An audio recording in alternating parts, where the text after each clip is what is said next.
ಕೆಪಿಎಸ್ಸಿಯಲ್ಲಿ ಏನು ಅವಾಂತರಗಳೇನಾಗ್ತಾ ಇವೆ, ಇದು ಯಾವುದೋ ಒಂದು ಸರ್ಕಾರದ ಅವಧಿಯಲ್ಲಿ ಆದಂಥದ್ದಲ್ಲ. ಎಲ್ಲ ಸರ್ಕಾರಗಳಲ್ಲಿ ಈಗಾಗಲೇ ನಮ್ಮ ಸುರೇಶ್ ಗೌಡ್ರು ಹೇಳದಂತೆ ಯಾರು ಬರ್ತಾರೆ ಇಲ್ಲಿ ಚೇರ್ಮನ್ ಆಗ್ಬೇಕಾದ್ರೆ ಇಷ್ಟು ಕೋಟಿ, ಅದ್ರ ಮೆಂಬರ್ ಆಗ್ಬೇಕಾದ್ರೆ ಇಷ್ಟು ಕೋಟಿ. ಸಮಸ್ಯೆ ಚರ್ಚೆ ಮಾಡಿ.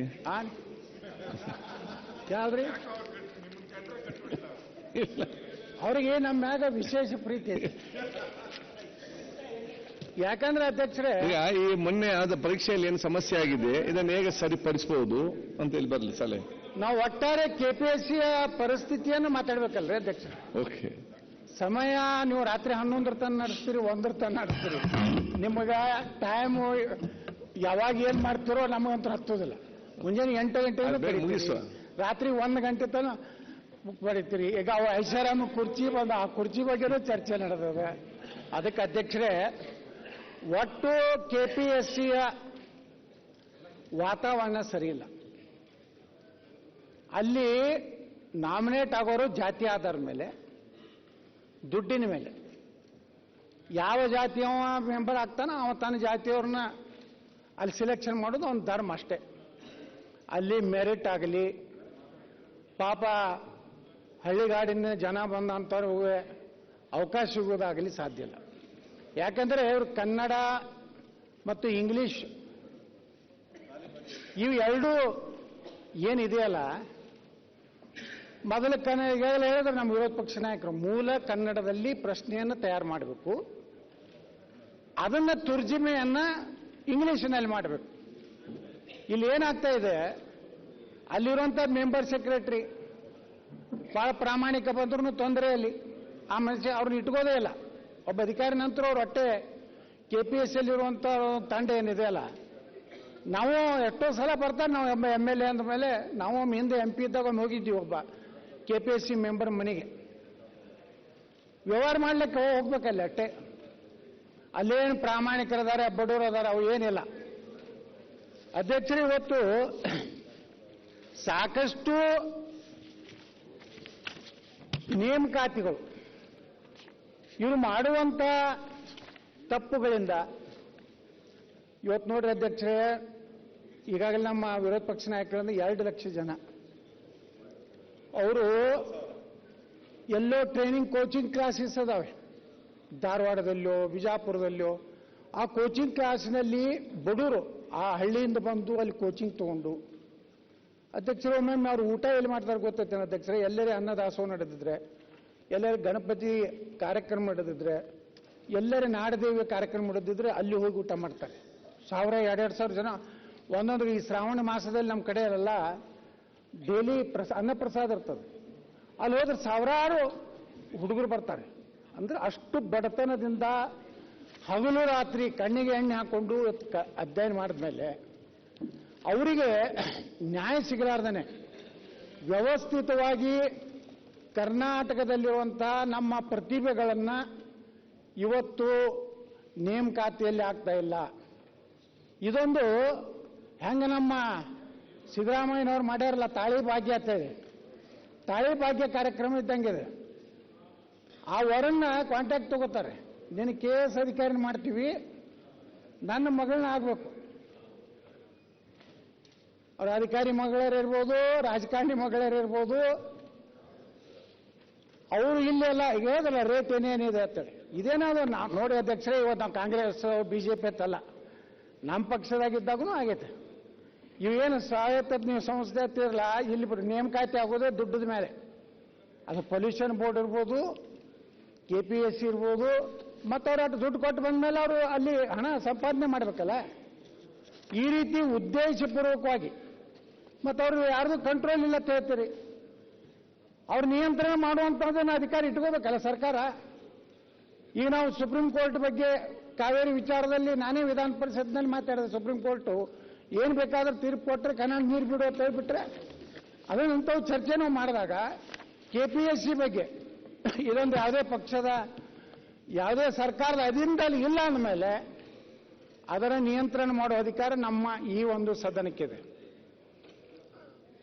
ಇಷ್ಟೆಲ್ಲ ಅವಾಂತರ ಆದ್ರೂ ಸಹ ಇಷ್ಟೆಲ್ಲ ಹಗರಣಗಳು ಇವತ್ತು KPSL ಸಾಕಷ್ಟು ಮಾಧ್ಯಮಗಳಂತರೂ ನಿರಂತರವಾಗಿ ಇವತ್ತು ಇಲ್ಲಿ ನಡೀತಿರುವಂಥ ಭ್ರಷ್ಟಾಚಾರದ ಬಗ್ಗೆ ಅವ್ರು ಮಾಡ್ತಿರುವಂಥ ತಪ್ಪುಗಳ ಬಗ್ಗೆ ಆದರೂ ಮುಖ್ಯಮಂತ್ರಿಗಳು ಸಹ ಮಧ್ಯಸ್ಥಿಕೆ ವಹಿಸಿದ್ರು ಸಹ ಅವರು ಯಾರಿಗೂ ಕೇರ್ ಮಾಡದೇ ಇರುವಂಥ ಇವತ್ತು ನೀವು ನಾವು MLA ಆಗಿ KPSCಗೆ ಹೋದರೆ ಸುಪ್ರೀಂ ಕೋರ್ಟ್ ಹೈಕೋರ್ಟ್ನಲ್ಲಿ ಈಸಿಯಾಗಿ ಒಳಗೆ ಹೋಗ್ಬೋದು.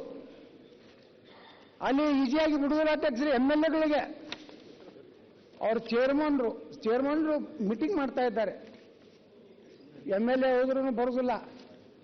ಆ ವ್ಯವಸ್ಥೆನೇ ಬೇರೆ ಇದೆ.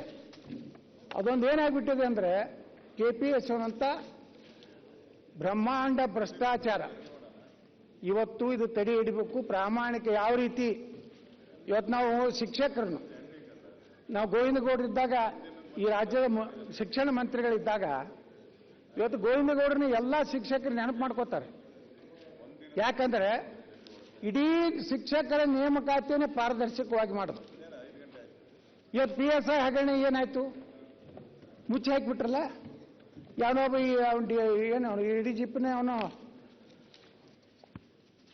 ಒಯ್ದು ಹಾಕಿದ್ರಿ, ಬಿಟ್ರಿ ಬೇಲ್ ಮ್ಯಾಗ. ಯಾರ್ಯಾರು ಅದರ ಆರೋಪ ತಿಳಿದ್ರಿ ಎಲ್ಲಾನು ಬಿಟ್ಬಿಟ್ರಿ.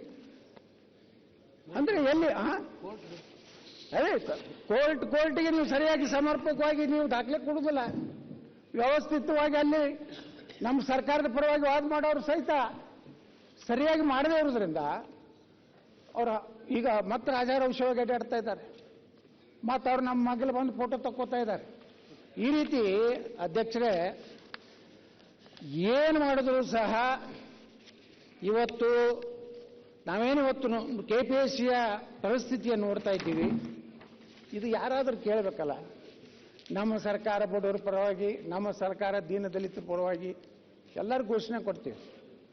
ಆದರೆ ಅಲ್ಲಿ ನಡೀತಿರುವಂಥ ಅವಾಂತರಗಳ ಬಗ್ಗೆ ಸದನದಲ್ಲಿ ನನಗನ್ನಿಸ್ತದೆ ಅಶೋಕ್ ಅವರು ಮೊದಲೇ ಸಲ KPSC ಬಗ್ಗೆ ಚರ್ಚೆ ಆಗ್ತಿರ್ಬೇಕಿಲ್ಲ. ಇನ್ನೊಂದು ಯಾವತ್ತಾಗಿಲ್ಲ. ಇನ್ನೊಂದು ದೊಡ್ಡ ಬ್ರಹ್ಮಾಂಡ ಭ್ರಷ್ಟಾಚಾರ ಇದೆ, ಪೊಲ್ಯೂಷನ್ ಬೋರ್ಡ್ ಅಂತೇಳಿ. ಅಲ್ಲಿನೂ ಇದೆ.